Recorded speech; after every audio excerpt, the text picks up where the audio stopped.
ഒരുപാട് സന്തോഷം. അമൃത ഇപ്പം 10th പഠിക്കുന്നത് അല്ലേ? എനിക്ക് തോന്നുന്നു അമൃത 2015 അതായത് ഫ്ലവേഴ്സിന്റെ തുടക്ക സമയത്ത്. ഞാൻ 10th ക്ലാസ്സിൽ പഠിക്കും. അതെ. അപ്പോൾ ഫ്ലവേഴ്സ് എന്ന് പറഞ്ഞാൽ തറവാട് പോലെയാണ്. അപ്പോൾ ഇവിടെ വരുമ്പോൾ ഒരു തറവാട്ടിൽ പോകുന്ന ഫീലാണ്. ഇവിടുത്തെ ഓരോ പ്രോഗ്രാമും നമ്മൾ വീട്ടിൽ ആഘോഷിക്കില്ല, അതുപോലെയാണ് എനിക്ക്. അപ്പോൾ 10 വർഷം കഴിഞ്ഞു, 2025 ഞാൻ കുട്ടിമണി എന്ന് പറഞ്ഞ ക്യാരക്ടറാണ് ചെയ്തത്. 3 മണി സീരിയൽ. 3 മണി ഒരുപാട് പ്രാവശ്യം 5 മണിക്കാണ്. 5 മണിക്ക് അതെ 3 മണി. അത് അവർ അന്നേരമൊക്കെ ആങ്കേഴ്സ് കളിയാക്കി പറയും 3 മണി വൈകിട്ട് 7 മണി, 3 മണി 7 മണി. ഇപ്പൊ 3 മണി വീണ്ടും 5 മണിക്ക്. അപ്പോൾ കുട്ടിമണിയായ ഞാനിപ്പോ ഒരു വളർന്ന് വലിയ മണിയായിട്ടുണ്ട്. എനിക്കൊരു കുഞ്ഞു മണിയായിട്ടുണ്ട്. ഒരു 3.5 വയസ്സുള്ള മോളുണ്ട്. ഞാനിപ്പോൾ ബഹ്റൈൻ സെറ്റിൽഡ് ആണ്. എനിക്ക് തോന്നുന്നു സീരിയൽ കഴിഞ്ഞിട്ടും ഇപ്പൊ ഇൻസ്റ്റഗ്രാമിലൊക്കെ ചില സംഭവങ്ങൾ ഇപ്പോൾ റീലൊക്കെ അതെ. അത് ഞാൻ എപ്പോഴും പറയുന്ന അങ്ങനെ ഒരു ക്യാരക്ടർ ചെയ്യാൻ പറ്റിയതിന്റെ വലിയൊരു ഭാഗ്യമാണ്. ഇപ്പോഴും ആൾക്കാർ എന്നെ കാണുമ്പോൾ എപ്പോഴും അത് നമ്മൾ ആർട്ടിസ്റ്റുകളല്ല അല്ലാത്തവരും. ഇപ്പോൾ ഞാൻ വരുന്ന സമയത്ത് എയർപോർട്ടിലൊരു കസ്റ്റംസിലൊരു മാഡം ഇതിന്റെ കാര്യമാണ് പറയുന്നത്. 3 മണിയുടെ കാര്യമാണ് പറയുന്നത്. അത് വലിയൊരു ഭാഗ്യമാണ്. ഒരു സീരിയൽ ഇത്രയും വീണ്ടും റീച്ചിൽ കാസ്റ്റ് ചെയ്യാന്ന് പറഞ്ഞാൽ അതിന്റെ ഒരു സക്സസ് തന്നെയാണ്. അതെ. ഹരിശാന്തേട്ടാ വേണോ? കുട്ടിമണിയെ രക്ഷിക്കണേ. ഇങ്ങനെയൊക്കെ ആയിരുന്നു. അത് ഇങ്ങനെ വെച്ചിട്ട് ഇങ്ങനെയായിരുന്നു ഒരു ലുക്ക്. കണ്ണിങ്ങനെ വന്നിട്ട് എനിക്ക് ഒരുപാട് സന്തോഷമുണ്ട്.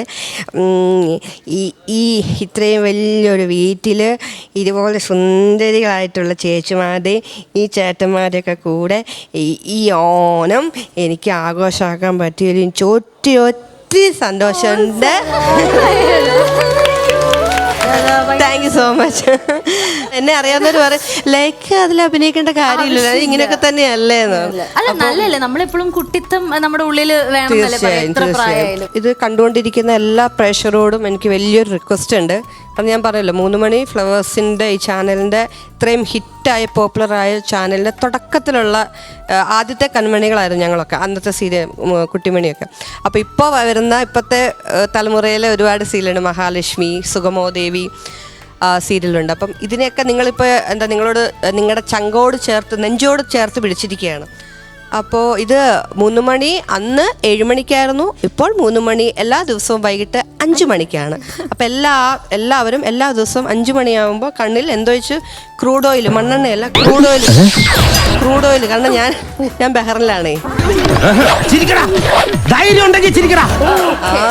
ബഹറിലായോണ്ട് അതിനെ ഒന്ന് പ്രൊമോട്ട് ക്രൂഡ് ഓയിൽ വെച്ചിട്ട് വേണം കാത്തിരിക്കാം. ഓക്കെ, എന്ത് മലയിടിഞ്ഞ് വീണാലും എല്ലാം നേരിടാൻ അങ്ങോട്ട് തീരുമാനിക്കും. നാട്ടിലുള്ളവര് വല്ല നല്ലെണ്ണയോ അപ്പുറം കിട്ടുന്ന എണ്ണ ഒഴിച്ച് കാത്തിരിക്കുക. അങ്ങനെ പിക്കപ്പ് ലൈൻസ് ഒക്കെ വളരെ നന്നായിരുന്നു. എന്താണ് കുറെ നേരം എന്നെ തോണ്ടുന്നു, വിശക്കണം. എന്റെ ഇരുത്തം കണ്ടില്ല. ഞാൻ ഇപ്പോഴേ ഇലട്ട് സദ്യ കഴിക്കാനുള്ള സെറ്റായിരിക്കുകയാണ്. ഇനി എന്നെ ഇങ്ങനെ ആരെങ്കിലും കൊണ്ടുവരുത്തിയാൽ പോയി കഴിക്കാറുണ്ട്. വിശക്കണില്ലേ? ശരി, അപ്പൊ എന്നാ നമുക്ക് അങ്ങോട്ട് കഴിച്ചാലോ? പാറു കഴിക്കണ്ടേ? കഴിക്കണം പായസം. അപ്പോ ഇനി ഓണം മൂടല്ല, ഏത് മൂട്? സദ്യ മൂട്. Come on.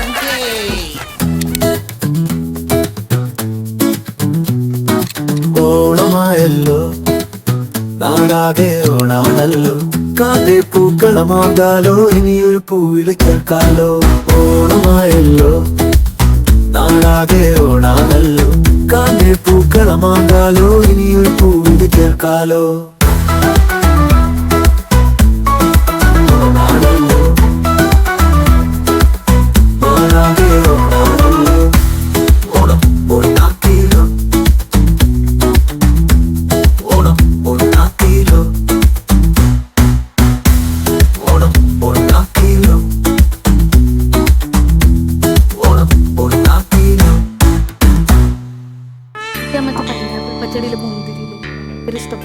ഹലോ മാളവിക, കഴിച്ചോ?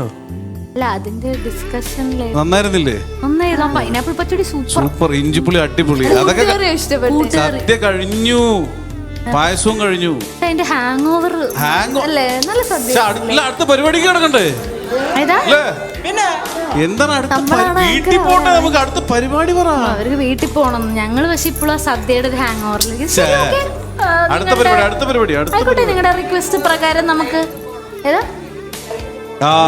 ഫ്ലൈറ്റ് മിസ് ആവരുത്. ഓക്കെ, നമുക്ക് അപ്പൊ എത്രയും പെട്ടെന്ന് അടുത്ത പരിപാടിയിലേക്ക് പോകാം. ഒരു ഓണം മൂടടിക്കും വേഗം. ഏത് മൂട്?